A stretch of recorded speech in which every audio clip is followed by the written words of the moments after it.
Hola, ¿qué tal? Y bienvenidos a un nuevo episodio de Long Play Cast. Somos sus hosts, Paco Tribuño y Laura Chapa. Hola, hola Paco. ¿Qué onda, qué onda? Y bueno, pues el día de hoy vamos a estar hablando de El Señor de los Anillos, la comunidad del anillo. Pues es un clásico absoluto, ¿no? De Peter Jackson, Ujú. basado en uno de los libros de Tolkien, de Middle Earth, primero de la trilogía del Señor de los Anillos. Pues la verdad me acuerdo muy bien cuando salió esta película. Creo que fue uno de los primeros como eventos que recuerdo así de muy pequeño, de que, oh, El Señor de los Anillos, de que esta historia de que clásica tiene como que esta gran película, ¿no? Pues sí, como decías, ¿no? Es un clásico moderno del cine. Digo, ya no sé si moderno, ¿verdad? La película tiene 21 años ya. Sí, Pero realmente la temática de la película sigue estando muy vigente. Sus mensajes, los personajes están muy bien sí. desarrollados, tienen sus arcos muy marcados, tienen sus valores muy centrados, como muy, muy claros, Uh-huh. tienen sus conflictos muy, muy claros igualmente y están muy bien hechos. Tiene muchos mensajes que se aplican como a la vida Sí, real, ¿no? Creo que es una película bastante mágica en cuanto a que todas las cosas que pasan de repente son como sí, metáforas o están cosas por el como... estilo, pero al mismo tiempo son como muy aplicables a la vida real incluso Uh-huh. hoy en día. Y también puedes ver cómo esta historia, hablando tal vez del libro, cómo influenció muchas otras películas, ya sea de fantasía o Sin de duda. ciencia ficción, de drama inclusive. Y pues sí, o sea, cómo siguen vigentes muchas de las enseñanzas, como de cómo un héroe puede venir de los lugares más inesperados o cómo Uh-huh. toda tu vida puedes estar esperando por una aventura y no ser lo que esperas, o tal vez a veces tienes que hacer cosas que no quieres o cosas por el estilo. Creo que la película está llena de cosas así, detalles que puedes ver en cada uno de los personajes y realmente es algo muy especial. Creo que es de esas ocasiones en donde algo como muy de culto, digamos, o algo muy nerd, algo muy geek, se une con lo más alto Sí, del cine, que no es muy común que pase, ¿no? Esta película es muy venerada por su cinematografía y las actuaciones, la dirección, la escritura, la música, claro. inclusive todas esas categorías tienen Óscares tuvieron Óscares en su Uh-huh. momento, y es muy fácil ver Sin duda. porque todo está como muy bien cuidado y muy hecho de la mejor manera posible. Sí, digo, ahí son varios puntos, pero regresándonos a, pues que la película es como una película que no se siente que sea de su época, siento yo que es una película Ujú. que, bueno, si la hicieran hoy se vería horrible los efectos, eso es algo que al parecer, ¿no? Sí.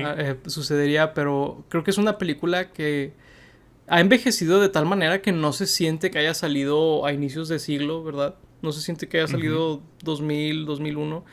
Se siente como una película que pudo haber salido ayer o hace 30 años, ¿no? Tiene una cualidad muy Ujú. particular y creo que es porque es como cuando ya estaba muy maduro el cine de esa época o esa tecnología. Siento que tiene mucho que ver eso, que ya sabían muy bien cómo juntar efectos digitales con prácticos, con Ujú. las cámaras que tenían, ¿no? Con el tipo de cinta que utilizaban. Creo que eso ayudó mucho a que esta película envejeciera bastante bien. Y también creo que Ujú. algo que ayudó mucho fue que decidieron hacer una versión muy fiel a los libros. Digo, hay muchos cambios que le hacen, hay algunos muy Claro. famosos, pero creo que eso ayuda a que no se sienta de que la gente del 2001, 2002 hablaba así. No, tampoco. O sea, eh, Ujú.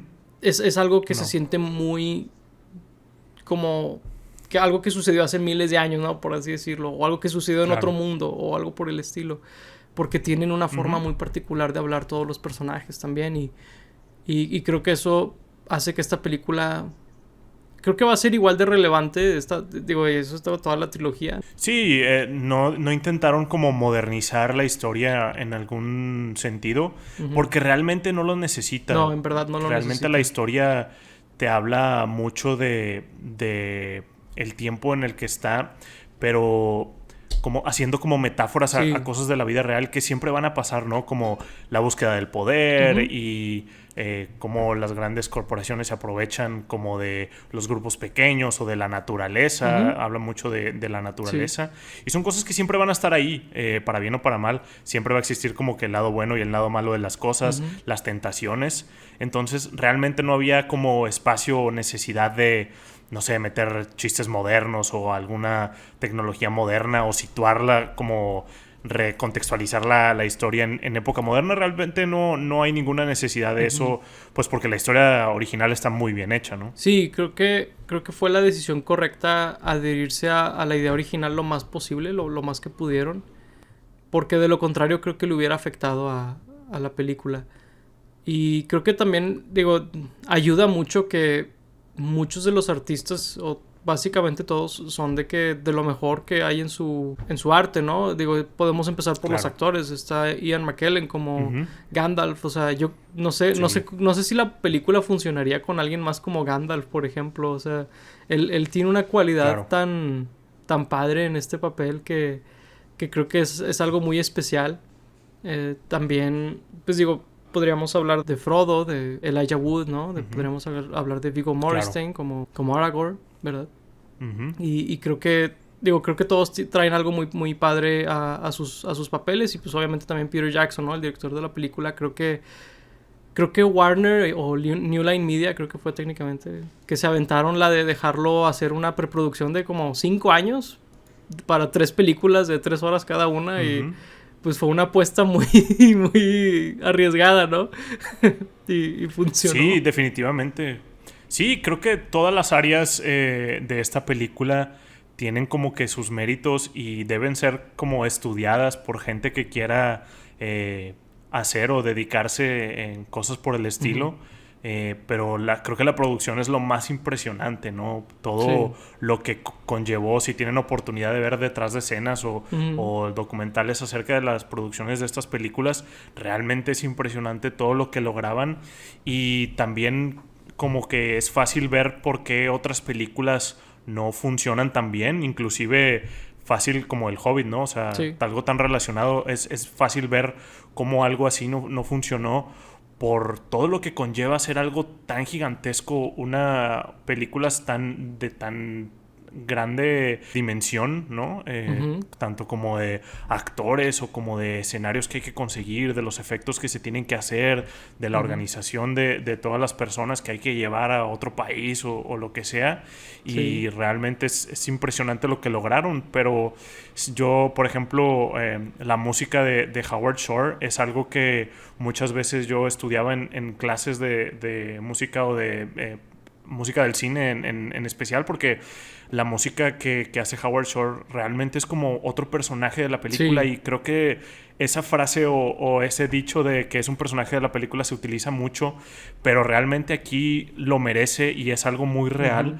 porque es muy interesante cómo utiliza la música para indicarte lo que están sintiendo los personajes. Sí. Más que cualquier diálogo, más que cualquier actuación de los personajes, utiliza muy cuidadosamente los instrumentos de Ujú. la orquesta. Muchas veces, independientemente de otros, tienen muchos solos los instrumentos, haciendo los temas, moviéndolos hacia otros temas. Es muy interesante ver cómo Howard Shore, o escuchar, obviamente, Ujú. cómo lo utiliza. Y yo creo que es de los pocos soundtracks o scores que puedo escuchar independientemente Ujú. y que me van contando una historia. Claro que hay muchos scores impresionantes que me gustan muchísimo que puedo escuchar solos y los disfruto por la música. Muchos de John Williams o de Hans Zimmer o lo que sea. Pero aquí realmente siento como si me estuviera él contando la historia. Puedo imaginar la escena Ujú. en la que están pasando o lo que están sintiendo los personajes en ese momento. Sí. Porque pues realmente está muy bien hecha. Sí, la verdad, él logra darle un sentimiento a escenas, ¿no? Donde, por ejemplo, una que se me queda mucho es la música que sale cuando están dejando la comarca, el Shire, Ujú. cuando Sam le Sí. dice a Frodo, es que esto es lo más lejos que he llegado. ¿verdad? Ujú. Y la música que está en todas esas escenas y en esa en particular, creo que Ujú. es muy especial. Como que están dejando la inocencia, ¿no? Algo así se siente, como que Ujú. están... Su vida va a cambiar para siempre y la música te lo comunica Ujú. de una manera muy, muy especial, creo yo. Y pues es muy similar a la música que está en la comarca cuando llega Gandalf, Ujú. cuando está Bilbo hablando con él y así. Pero Ujú. acentúan ciertos instrumentos, ciertas notas que le dan esta nostalgia y esta como pues que va a venir algo muy diferente, ¿no? Y creo que a lo largo de la película puedes mencionar varios ejemplos así donde funciona muy bien la emoción de la escena gracias a la música en gran parte. Ujú. Sí, en esa escena estás hablando creo que del tema del Shire y usualmente cuando lo presentan con violines o con silbidos y en esa parte creo que utilizan cornos y es la última vez que se escucha el tema del Shire hasta que ven a Bilbo. Que lo utilizan creo que con violines la próxima vez que lo ven, pero también es la primera vez que lo utilizan como tema de transición para el que es como de aventura, que no estoy seguro cómo se llama. Sí, demostrándonos lo que dice ahí Sam de que un paso más y es lo más lejos que llegará de casa, como esos cambios que están por venir para los personajes principales. Está muy chido eso. Sí, luego también, no sé cómo se llame, si como el tema de Pimbin o qué, pero como que esta musiquita como traviesa o lo que sea, no sé cómo llamarla. Sí. Muchas veces como que hasta me distrae de que, o dices, oh, qué mugrero este personaje, pero no, de aquí es como, es como inocente o lo que sea, me da risa. Sí, Está padre. sí. Sí, creo que sí es el tema de Pippin o de...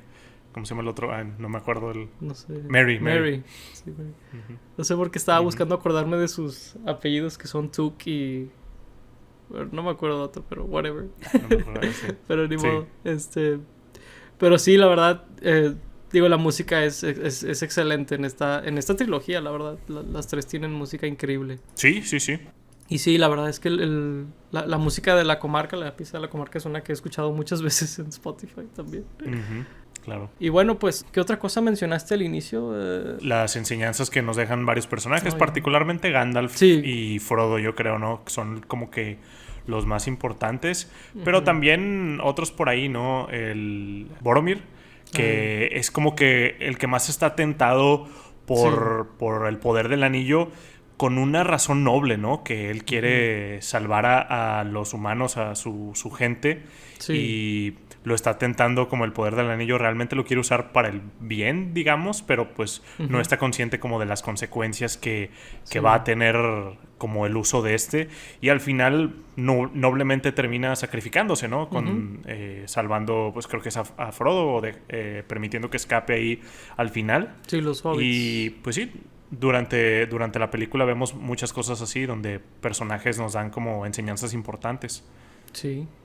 Sí, la verdad creo que está llena de cosas así la película que... entre más crezco, digo, porque las primeras veces que la vi era un niño muy pequeño, la verdad. No iba a tener idea de la mitad de las cosas que estaban pasando. Pero mientras creces, ¿no? Te das mucho cuenta de la nobleza de ciertos personajes, de lo verdaderamente malvados que eran otros, ¿no? Como... Sí. De maneras, en este caso no tan sutiles, pero malos. Y creo que es muy interesante porque sí, es muy granular. Digo, cuando eres pequeño dices, Boromir es tentado por el anillo, de que whatever. Pero luego dices, no, pues es que la verdad su gente sí ha sufrido mucho, ¿no? Y empatizas con él y al final pues él se sacrifica de manera muy noble, ¿no? Digo, famosamente Sean Bean siempre se muere. Sí. Y esta es una de las películas que ayudó a darle esa fama. Sí, esta o tal vez GoldenEye creo que fue la que en una de las primeras donde se muere, pero no tan famoso ese rol. Fíjate que un personaje, digo, Gandalf sí tiene muchas enseñanzas muy abiertas. De hecho, la última, muy directas, ¿no? sí, muy directas. Una de ellas fue recuerdo cuando empezó todo lo de la pandemia. Fue la última vez que había visto esta película, hace ya 2 años y cacho. Y recuerdo que me llegó mucho lo que dijo Gandalf cuando Frodo dice, es que yo quisiera que no estuviera pasando nada de esto, ¿no?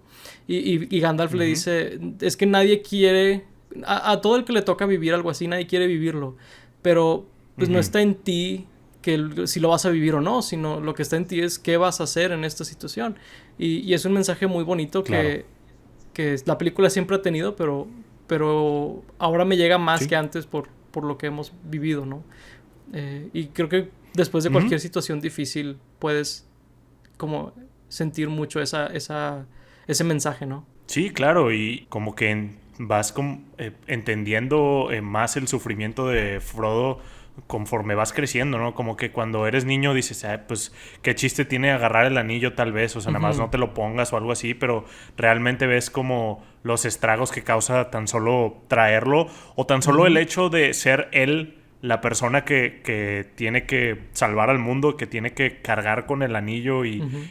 llevarlo hasta Mordor y tirarlo ahí en la lava. O sea, el simple hecho de hacer eso es como que todos ven a Frodo con respeto, de que, bueno, él nos va a salvar, no pasa nada, ¿no? Ujú. Y pues en él recae la Sí, responsabilidad de finalmente hacerlo, ¿no? Entonces, pues es como lo ves de adulto y dices, wow, o sea, realmente Frodo tiene una responsabilidad más grande de lo que alguna vez pensé y pues como decía al principio, pues, el héroe puede venir de los lugares más inesperados. Creo que ujú. ese es otro mensaje como Sí, muy obvio de la película, pero pues es muy cierto, ¿no? En esa parte donde están ahí en el lugar de los elfos, aún no soy muy bueno con los nombres, realmente no soy tan mm, eh, obsesionado con El Señor de los Anillos como soy con otras cosas, pero ok. eh, ahí en el lugar de los elfos donde están como que todos hablando de qué van a hacer con el anillo, no sé qué, y están discutiendo, no, Mm, tú llévatelo, no sé qué, y Frodo se para y de que, bueno, ya, yo me lo llevo, ¿no? ujú. Entonces, pues, realmente creces para respetar aún más todo el Sí, sacrificio de Frodo. sí, está muy chat esa escena en Riverdale, ¿no? Donde de que Gimli lo intenta destruir y luego nadie lo quiere Ujú. tocar y Frodo es de que, pues bueno, de que sí está muy Sí, chat esa jugada. Y sí, la verdad es que sí, medio no entiendes el sufrimiento de Frodo hasta que entiendes la verdadera metáfora, ¿no? De la tentación claro. y Sí. de todo esto. Y creo que es muy interesante. Y lo ves en personajes como muy... que dices tú, pues, ¿cómo es que Gandalf no lo agarra? Y Gandalf dice, no, es que, o sea, yo lo voy a agarrar con la mejor de las intenciones, Sí. pero voy a hacer Ujú. caos, ¿no? Y Galadriel también. Y dices tú, oye, pues Claro. son dos de los personajes más Ujú. poderosos en este universo y no se atreven a tocarlo, ¿verdad? Y dices, pues, y Frodo Ujú. lo tiene cargando semanas o meses, o sea, Como si nada, ¿no? Sí. ajá, o sea, sí, sí está muy, muy denso y como dices tú, o sea, es algo muy particular que Frodo hace. Otro que me encantó el mensaje y creo que con el tiempo lo he apreciado todavía más es el personaje de Vigo siempre ha sido, creo que mi favorito, porque es el tipo cool con la espada, Ujú. ¿no? Pero ahora de grande Claro. aprecio mucho el mensaje que tiene de romper ciclos, ¿no? Y de decir, pues es que si mis ancestros son capaces de estos males, ¿no? Pues yo Ujú. también soy capaz. Pero, digo, a lo largo de Claro. la saga, pues entendemos que está en ti como romper el ciclo, ¿no? Y ser la Ujú. mejor versión de ti mismo. No debes de cargar con el peso de lo que hicieron tus ancestros, creo yo. Creo que es algo similar a lo Claro. que mencionábamos en Star Wars con Rey, de que no es parte de tu Sí. personaje tu, tu sangre, ¿no? O sea, no es quien Ujú. eres. Y creo que eso es algo muy similar aquí, donde... Y digo, y también con Luke Skywalker, ¿no? Con Darth Vader, que tú decides quién eres. Ujú. Y ese mensaje se me hace particularmente padre porque, pues en el caso de Vigo, es de que, pues sí, él es el heredero a la corona, Ujú. pero la corona hizo algo terrible la última vez que estuvo en poder, ¿no? Claro, y sí, creo que ese mensaje de no eres lo que tus antepasados son es muy, muy importante y creo que una temática que muchas otras historias han utilizado a lo largo del cine y la literatura y otras cosas. Ujú. Y pues muy interesante pues el personaje de Aragorn por eso, pero también tal vez detrás de escenas interesante que Viggo Mortensen como que no era la primera opción. Por ahí se lo habían ofrecido a Daniel Day-Lewis al Ujú. principio, inclusive a Nicolas Cage. Creo que hasta Vin Sí. Diesel audicionó para el papel. Oh, Eh, oh no. y pues muy, muy interesante que se lo dieran a a Viggo Mortensen, porque pues ya lo relacionamos completamente con él, ¿no? Ya no Sí. podemos imaginar a No nadie más no hay en ese otro papel. Aragorn. Entonces, pues, hay algo interesante de pues la historia del cine, digamos, ¿no? Sí, pues digo, algo también interesante con Gandalf e Ian McKellen, no sé si sabes, pero Tolkien en vida conoció a Sí, Christopher Lee. a Christopher Lee. Christopher Lee. Sí, sí, sí. Y Sí. él había dicho en vida que él quisiera que si alguna vez hace una película del Señor de los Anillos, que él fuera Gandalf, ¿verdad?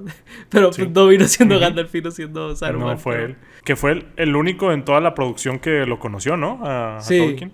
Sí, si no me equivoco, hasta Muy curioso, Peter Jackson le preguntó de que cómo era y así, o sea, sí se aventaron Sí. su ronda de entrevistas, digo, Su platiquita. creo que eso sucede cuando dices que conoces a alguien tan legendario como Tolkien, ¿no? De que, sí, yo hablé con él varias veces, éramos amigos, de que Sí, tranquilamente, ¿no? sí nos escribíamos, creo que ellos escribían mucho cartas. Sí. Sí. Ujú. Sí, creo que por ahí se relacionaban porque los dos eran veteranos de guerra, ¿no? Sí. Creo que Exactamente. famosamente Tolkien escribió los libros mientras estaba en la guerra, ¿no? Sí, lo cual es muy interesante por el mensaje tan positivo y de esperanza que tiene, ¿no? Digo, he visto mucho que lo comparan con George R. R. Martin o con quien sea, de que tienen mensajes muy oscuros y a veces ellos personalmente no han vivido cosas particularmente oscuras. Y Tolkien, Claro. que estuvo en una guerra, estaba escribiendo una historia como de esperanza, porque era el Hobbit en particular lo que él estaba escribiendo, si no me equivoco. Eran como cuentos más infantiles que El Señor de los Anillos. Y dices tú, qué interesante, ¿no? Como que supongo que la vida te da dosis de diferentes cosas y tú decides qué te llevas de eso, ¿no? Sí, claro. Sí, y pues también es muy interesante ver cómo eso pues afectaba su visión del mundo, ¿no? Todo esto como pues esto de la tentación del poder, ¿no? Y de la industrialización del mundo y el capitalismo y todo esto. Sí, pues con los orcos, verlo, ¿verdad? De que claro, con los orcos y con cómo destruían la naturaleza para hacer sus ejércitos y todo esto. Pues muy interesante ver como de dónde viene ese punto de vista desde el escritor, ¿no? Claro. Sí, donde pues manda gente que no tiene nada que ver, ¿verdad? A hombres jóvenes y sanos a morir por dinero, por tierras, por petróleo, lo que sea, Claro. ¿no? ¿Quién mejor que un veterano de guerra para platicar algo así, ¿no? Para contarnos esa historia, sí. Sí, pues es que es chistoso porque son una cantidad de mensajes que te están dando simultáneamente, ¿no? Tantas cosas están sucediendo en tu cabeza también mientras la estás viendo que, digo, Claro. creo que hablo por muchos de nosotros fans de estas películas, ¿no? Que esas 3 horas se te van de agua. O sea, para cuando das cuenta ya pasaron 2 horas 10. En esta ocasión sí estuve como que queriendo un poquito de que, ok, al tal minuto está pasando esto, está pasando esto. Y por ejemplo, están dejando la comarca cuando pasaron como 35 minutos. O sea, la película es, entre comillas, lenta. Pero la realidad es que están pasando muchas cosas al mismo tiempo todo el tiempo. O sea, me pregunto, alguien que no esté acostumbrado a este tipo de épicas, ¿verdad? ¿Cómo se sentirá al ver una película así que es tan larga y tan saturada, se podría decir, de cosas que están pasando y pasando y pasando? Cuando una película normal dura entre hora y media y 2 horas y pasan 3 cosas, ¿no? Sí, debe ser como muy interesante porque también pocas películas se hacen así hoy en día, ¿no? A lo mejor, no sé, en este año Northman podría ser algo que podría comparar, pero realmente son pocas las películas que se hacen y que sean tan populares como esta, aparte, ¿no? Sí. Yo creo que tal vez nos tendríamos que ir a alguna serie como verla así de corrido, pero pues realmente la estructura de la historia es muy diferente, ¿no? Aquí es una película porque realmente está como muy concentrada la historia. Estamos viendo una cosa y tenemos como un objetivo, ¿no? Que es lo de la comarca y del fellowship, de llevar el anillo a otro lugar. Realmente como que no hay mucho espacio para ir cambiando entre cosas, pero pues sería con algo que lo podría comparar, ¿no? Con alguna serie muy densa. Sí, a lo mejor donde... Digo, a lo mejor tendrías que expandir que lo que estaba pasando con los enanos antes de que lleguen a la mina, ¿no? Cosas así, a lo mejor es como podrías expandirlo. Pero pues creo que esta película está hecha de una manera muy elegante en ese sentido, donde a pesar de que son 3 horas, siento que todas las tomas son muy deliberadas. Todas las cosas que están del libro son muy deliberadas. No hay tiempo muerto nunca. No hay filler. No hay nada de filler. Y que sean 3 películas de 3 horas o más de eso. Es de que, ay, y eso que están cortadas, ¿no? Porque estamos hablando de las versiones pues teátricas, ¿no? De las versiones extendidas. Ajá. Que pues algunas les agregan entre media hora y 1 hora. Entonces pues realmente son más largas o pretendían ser más largas. Pero lo que está aquí todo es muy importante. Sí, sin duda. Digo, en las versiones extendidas ayuda mucho a... Sobre todo en la segunda y en la tercera, porque creo que Saruman medio se pierde, ¿no? Ahí en la tercera, pero... O sea, sí ayudan a otras cosas. Claro. A que entiendas mejor varias cosas, pero creo que las películas... Digo, porque no quisiera como que... No, vean las de 3 horas y 4 y 5 horas, no. O sea, está bien que vean las si quieren, cinematográficas, las teatrales, ¿verdad? Digo, como primer vista, ¿no? De la película, porque me imagino que muchas de las personas que... Como primer paso. Sobre todo ahorita que ya nos está empezando a escuchar más gente, por cierto, gracias. Siento que va a haber personas que van a ver esta película... Digo, van a ver este episodio sin haber visto la película. Y creo que es como, oye, pues no te sientas mal por verla en Prime o lo que sea, que está la versión teatral, ¿no? Sí, o inclusive pues ahorita que está la serie Rings of Power, seguramente va a haber muchas personas que la estén viendo por primera vez. ¿También? No dudaría tampoco. Sí, sin duda. Por esa razón me imagino que hay mucha gente interesada. Y pues creo que vale mucho la pena verlas así como las vimos en aquel entonces, ¿no? Claro. Ya después si les gusta pueden verla extendida o leer los libros o lo que sea. Los libros son muy buenos, esa es otra cosa. Aunque creo que en este caso sí no sabría decirte si es mejor el libro o la película. Digo, en otros casos es muy claro para mí, pero en este caso creo que el ver todo esto cobrar vida tiene un valor muy, muy, muy padre, la verdad. Sí, digo, yo no he leído los libros, pero pues no siento como que me falte algo de contexto con algunas cosas o algo por el estilo, como de repente puedes sentir en otras películas de este tipo. Claro. Sí, digo, es que es difícil, ¿no? Porque pues no todos se avientan la tarea de hacer 3 horas cada libro, ¿no? O lo que sea. O sea, ciertamente es algo que no hemos vuelto a ver. Al menos no en esta escala, creo yo. Sí, no. Ni volveremos a ver, realmente creo, porque... Me duele escuchar como eso. Dije, estas cosas ahora se hacen series. Realmente ya no se utiliza este tipo de cosas. Porque también es muy arriesgado, creo. Digo, para el cine hoy en día, como se mueve todo y como está tan rápido, tendría que ser como que algún libro muy exitoso que todos conozcan, como para que esté muy asegurado que todos vayan a ver la película. De otra manera, no creo que jamás volvamos a ver algo así. Sí, sí me cuesta ver cómo sería si hubiera algo así en un futuro. Pero yo sí siento que algo se pierde cuando se hace serie en vez de película por cómo fluye, creo yo. La película fluye de una manera muy diferente a lo que haría si fuera una serie, por ejemplo. Creo que fluye de una manera muy padre esta película, por ejemplo. Que a lo mejor si fuera serie andarían merodeando con ciertos detalles que a lo mejor no son tan importantes o que a lo mejor en un libro es diferente leer. Pero bueno, digo, esa es mi opinión. La verdad, no sé qué opinen ustedes por ahí. Si es mejor que sean series, digo, estoy seguro que hay mucha gente que así lo considera, de que sean episodios de 1 hora o lo que sea, en vez de una película de 3. Sí, realmente sería una historia muy diferente, ¿no? Aunque pues tuvieran como los mismos beats o los mismos como puntos o inclusive hasta escenas, realmente contextualizado en todo sería algo muy distinto a lo que contarían. Sí, porque el hecho de que lo cuentes en intervalos de 1 hora es de que, ok, tengo que a lo mejor mover este evento que sucedía en medio para que termine al final de un episodio, ¿no? O empezando el que sigue o lo que sea. O sea, hay estructuras ya diferentes a la historia, nomás empezando por los cortes que hay.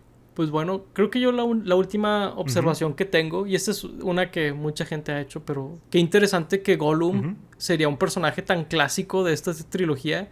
Sí. Y en esta primera prácticamente no sale como entre sombras o de espaldas o cosas así. Sí. Ves creo que sus brazos en una escena también. Pero no sale él como tal. Y es muy interesante porque pues es probablemente uno de los personajes más icónicos del Señor de los Anillos, ¿no? Y que no salía en la primera película es un poquito interesante en retrospectiva. Sí, de hecho, igual por pues sus efectos, ¿no? El CGI que se utiliza para Gollum, pues sería algo como que revolucionario para el cine realmente. Entonces es muy interesante ver que aquí no sale, pero hay otros personajes que también les pasa lo mismo. Siento como Legolas casi no hace nada en esta película, tiene un par de diálogos.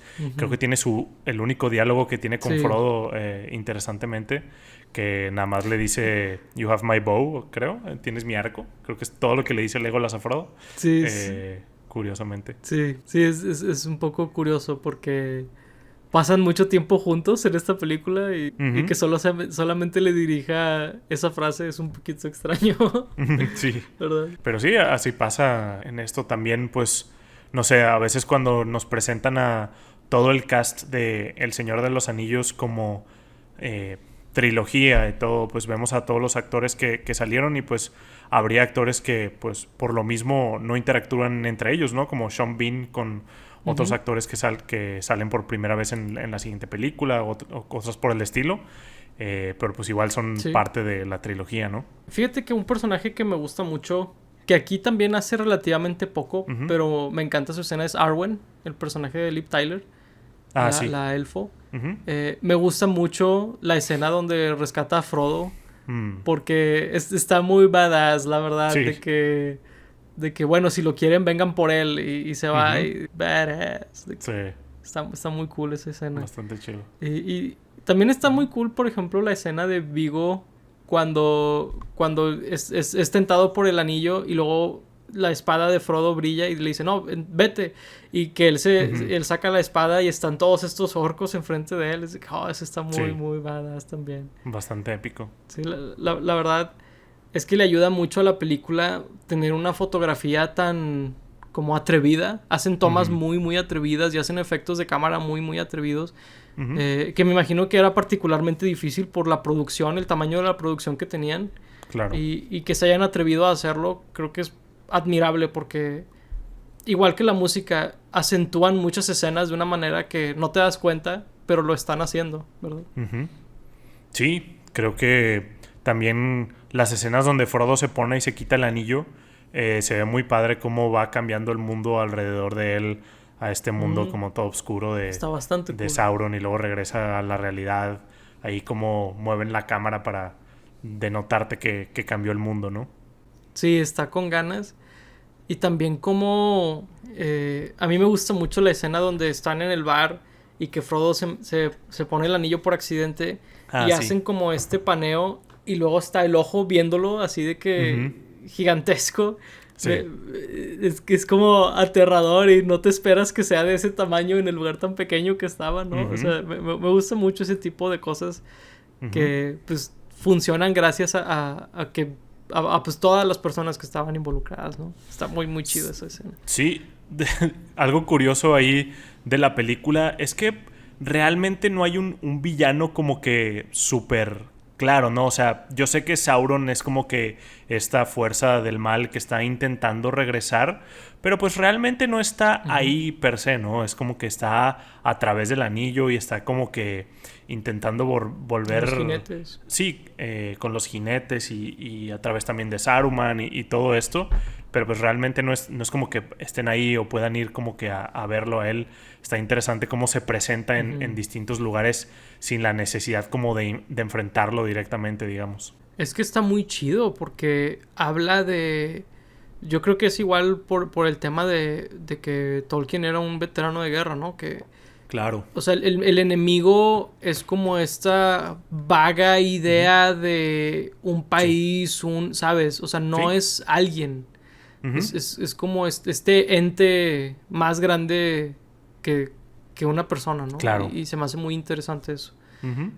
Y sí, es una gran observación porque es verdad. Hacen varios comentarios al respecto, por ejemplo, de que con cuidado porque no solamente son los jinetes y los orcos, sino también hay aves, o sea, cosas que se ven inofensivas conejos, creo que también menciona, ¿no? O sea, Sí. y lo hace más aterrador. De alguna forma es más aterrador cuando criaturas aparentemente inocentes son parte de la causa de Sauron, ¿no? O sea, como que, Ujú. ¿what? O sea, a ese nivel llega y pues obviamente es una metáfora, ¿no? Para algo pues, real. Claro, sí, es el contraste de lo del héroe, ¿no? De que pues el héroe puede venir de los lugares más inesperados, pero pues también el villano puede venir de los lugares Ujú. más inesperados. Sumamente profundo, la Ujú, verdad. sí, Entre más lo piensas. claro. Pues bueno, ahí dejamos nuestra conversación del Señor de los Anillos por ahora, ¿verdad? Esta fue la Comunidad del Anillo. Una gran película, digo, háganos saber sus comentarios sobre esta película, ¿verdad? Ya sea en YouTube, en Spotify, donde sea que nos estén escuchando. Si les gustó este video y quisieran ver más videos, digo, pensamos hacer sobre la trilogía del Señor de los Anillos, sobre la serie de Amazon de Rings of Power y tal vez el Hobbit, no sé si por ahí tengamos chance de ahí en el calendario, Ujú. pero si lo tenemos seguramente también hablaremos de ella en algún punto, o de ellas, son tres. Y pues bueno, sin más por el momento, fuimos sus hosts Paco Treviño y Laura Chapa. Gracias por escucharnos. Hasta la próxima. Bye bye.